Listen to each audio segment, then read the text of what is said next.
Yo, Zelnitas! Acabou de sair um novo Zelda e eu estou viciado nele. Estou jogando ele desde sexta-feira. Não parei para fazer qualquer outra coisa que não jogar Zelda. E uma das melhores coisas que eu fiz foi começar a jogar o Zelda sem ter visto review, sem ter visto nada, caído de cabeça dentro do jogo, sem ver opiniões de fora, sabe? Porque eu acredito que quando você vê uma opinião de fora, muitas vezes isso influencia a experiência que você vai ter. Por exemplo, Pokémon Scarlet e Violet foram dois jogos que foram muito criticados e coisa do tipo. E eu vi muitas críticas ao Pokémon, eu vi muitas pessoas falando mal. Então quando eu fui jogar Pokémon, eu já fui ver com um viés meio complicado. Mas também não tenho o que defender, né? Quando você vê o Pokémon, você olha para aquilo e você fala, meu Deus do céu, como os caras tiveram coragem de lançar uma parada dessa. Mas eu tinha amigos que gostavam muito de Pokémon, que estavam muito hypados e que amaram o jogo. E aí passou um tempo, aí começou a cair um pouco a realidade deles e hoje eles falam, pô, o Pokémon não foi tão bom assim. Assim como aconteceu, por exemplo, com Pokémon Arceus. Quando eu fui jogar o Pokémon Arceus aconteceu a mesma coisa, todo mundo criticando o jogo, falando mal. Só que agora eu vejo que o jogo é muito melhor do que o Scarlet Violet, eu vejo que o jogo aí tinha muito potencial. E na época eu joguei ele também com uma experiência ruim, porque muitas pessoas falaram mal dele, eu vi vários reviews criticando. E é um jogo que traz coisas novas de fato, sabe? Mas eu não tô aqui pra falar que é bom ou que é pra justificar o preço desses jogos, que quando você vai ver, tá num preço absurdo. O Pokémon sai por 300 contos, Zelda sai por 360. É absurdo, R$ 399 a versão física. E ainda por cima não são traduzidos para o português. Embora que vazou aí que a Nintendo pretende traduzir os jogos dela e o Zelda pretende ser traduzido para português também. Mas ainda assim, eu me pergunto por quê? Qual é o problema que a Nintendo tem de não pegar e fazer uma pequena tradução? Porque vamos ser sinceros, um jogo que é 100% textual, mesmo que eles colocassem no Google Tradutor, seria melhor do que simplesmente deixar o jogo completamente em inglês. Eu vejo as pessoas reclamando dos hackers que fazem esse tipo de tradução, e cara, eu acho que é injusto esse tipo de crítica. Porque, o hacker ele traduziu rápido porque ele traduziu com a bunda dele, mas pelo menos ele traduziu, e ele não ganhou dinheiro pra isso. E aí as pessoas falam que você não tem que enaltecer os caras que fazem isso, mas pra mim eles são heróis, por estarem colocando deles na reta, de tomar processo, de acontecer que nem rolou lá com o maluco da Nintendo, né, que hackeou o Switch e simplesmente vai ter que pagar uma pensão pra Nintendo pelo resto da vida, sabe? É meio absurdo esse tipo de coisa, mas é uma realidade de como lidar com essa empresa. Mas aí a gente entra naquele fator Brasil, né? Assim, o Zelda Breath of the Wild 2, vamos chamar ele assim, o Tears of the Kingdom, ele é literalmente uma continuação e ele é um jogo mais do mesmo. Não é a primeira vez que a gente vê esse tipo de continuação. O Ragnarok do God of War, por exemplo, é um jogo que passa um pouco por esse problema. Não tem só esse jogo que rolou isso, outros Zeldas também passaram pela mesma situação. Na verdade, o Breath of the Wild 2 é um caso muito específico, porque todos os Zeldas, eles contam histórias parecidas, embora que em momentos diferentes, mas eles não têm continuação direta, sabe? É tipo, passou 10 mil anos, agora tem um novo Zelda aí. Eu acho que as duas únicas vezes que isso aconteceu foi no... Óbvio que eu não vou contar os jogos de Nintendinho, tá? Porque ali era uma época diferente. Foi no Super Nintendo, que saiu Link's Awakening, que é uma continuação direta do A Link to the Past. E depois teve mais uma continuação ainda desse universo, né? Que foi aquele de 3DS. E aí depois você tem o Ocarina of Time e o Majora's Mask. E por fim, agora o Tears of the Kingdom. Na verdade, não é que Zelda seja a franquia mais importante de todos os tempos, mas ela é uma das. E o Breath of the Wild, na minha opinião, é o melhor jogo de todos os tempos. Sabe, tem jogos que são considerados System Sellers. Um jogo System Seller é um jogo que justifica você comprar aquele console. É um jogo que você pensa, vale a pena comprar o PlayStation por causa dele, vale a pena comprar o Xbox por causa dele. Hoje a gente discute, né, por que comprar esses videogames?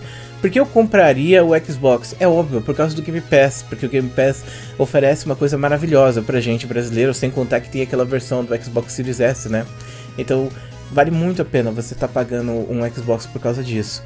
O PlayStation tem os seus exclusivos e a Nintendo também tem os seus exclusivos, mas o Zelda, ele é um jogo, né, que é System Seller. Ele é um jogo que você deveria comprar para jogar esse console. Aliás, ao contrário, você deveria comprar o console para jogar esse jogo. E eu falo para vocês, foi uma das melhores experiências que eu tive na minha vida em um jogo. Foi uma das experiências mais reconfortantes que eu já tive. é um jogo que ele não inventa a roda, ele pega coisas e conceitos e ele trabalha todos esses conceitos em tornar isso palpável, fica muito bonito, muito bem feito. É muito artístico, sabe? Quando você joga, você sabe que, tipo, aquele mapa inteiro ele foi construído à mão, sabe? A maior parte das empresas, elas chegam e criam os mapas assim. Bota no Random Generator, aí você vai colocando os pontos de interesse dentro do mapa. O Zelda não, o Zelda ele foi feito para ser um mapa completamente desenhado à mão, para você ver ele de formas diferentes da forma que você tá passeando. Por exemplo, se eu vou para uma cidade ou para alguma coisa, tem várias montanhas que obscurecem assim a minha visão de certos ambientes, lugares de interesse. E aí eu chego nessa cidade, eu tenho que voltar para outra.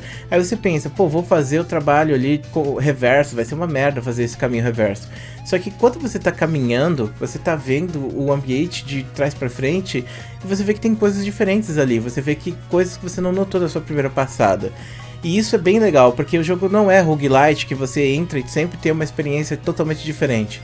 Mas nesse caso especificamente, a experiência do Zelda é tão reconfortante de você saber que tem algo diferente escondido ali, que você fica feliz, sabe? E você sempre volta e volta e volta, e explora, explora, explora, e tem uma lore absurda, conta uma história incrível. E o Breath of the Wild 2, ele se aproveita disso, desse mapa incrível. Eles não mudaram o mapa, eles não mudaram os gráficos, tá um pouquinho melhor os gráficos, né? Muitas pessoas estão reclamando, mudaram os poderzinhos, mudou a forma que você explora, e eu acho que isso é o principal de tudo, porque esse é um jogo de exploração. E como o mapa já era muito bem escrito, o mapa já era muito bem desenhado, é fácil você pegar e se perder num negócio completamente novo ali, sabe? Então teve poucas mudanças do 1 pro 2. A lore é diferente, avança, tem coisas ali no mapa do céu e é o mesmo gameplay. É um gameplay que já era perfeito, que não tinha o que ser melhorado. Então, na minha opinião, o Zelda Breath of the Wild 2, ele refina o que já era perfeito, o que já era maravilhoso no 1. Aí muita gente vai falar, não, mas eu acredito que tem que ser completamente diferente um jogo do outro. Eu concordo com você, é complicado você comprar jogos mais do mesmo, porque às vezes a gente pega e fica tanto esperando uma continuação e quando sai a gente sente que essa continuação era só uma mera expansão. Tanto que esse Zelda originalmente era para ser uma mera expansão. Só que eles começaram a colocar tanto conteúdo que virou um jogo, né? Então, no caso, era só pra ser ali as ilhas e pronto, você ia jogar um pouquinho, talvez umas 5 horinhas e acabou. Não, eles resolveram simplesmente fazer um jogo inteiro disso, com conteúdo pareável, ou até mais conteúdo do que o original. Então, se você gostou do primeiro, você tem uma segunda opção de voltar pra esse mundo e ter novamente aquela experiência que você teve, só que de forma nova. E aí a gente se pergunta, né? Pô, eu gosto muito de Mario, e eu acho que o Mario ele muda muito toda vez que lança um Mario novo. Sabe? Você sabe que é uma plataforma 3D, mas ele sempre muda bastante. Tipo, você tem o 3D Land. O 3D Land, o 3D Land, né? No caso, é maravilhoso o gameplay do 3D Land. E, porra, só um jogo tem aquele gameplay. Por mim, sairia outros jogos que tivessem o mesmo gameplay, sabe? Mas aí saiu o Odyssey. O Odyssey é incrível e vai ter um novo. E provavelmente ele vai ter uma pegada diferente da do Odyssey.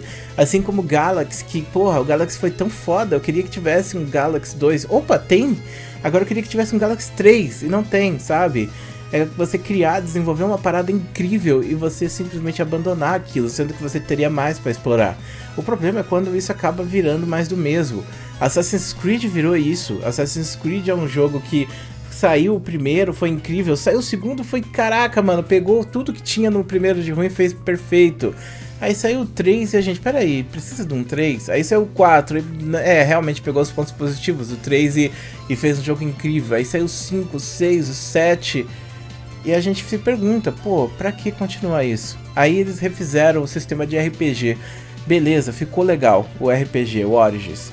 Copiou pra caramba o Witcher, beleza, mas mesmo assim ficou interessante.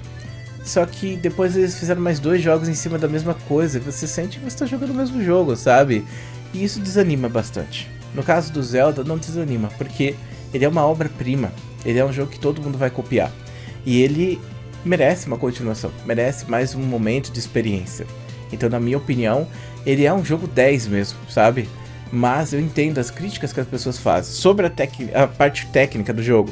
Cara, a parte técnica do jogo tá funcionando, sabe? É isso, é um dos jogos já feitos. Na verdade, é surpreendente que esse jogo rode no Switch. Ele é muito bonito graficamente, ele funciona muito bem. Ele é um jogo bom, bem interessante. E, sinceramente, eu não tive nenhum problema, assim, de frame rate, coisas do tipo.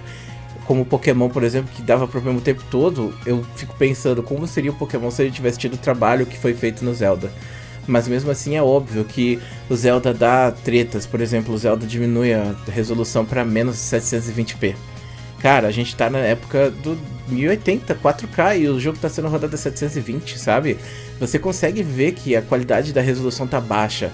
E isso é uma coisa que, pô, tipo, estraga um pouco, sabe? Mas ao mesmo tempo não faz a experiência ser ruim, no geral. Porque não é um jogo de gráfico, é um jogo de experiência, é um jogo de entrar no mundo, conhecer pessoas, conhecer coisas, sabe? Um cafuné no seu coração.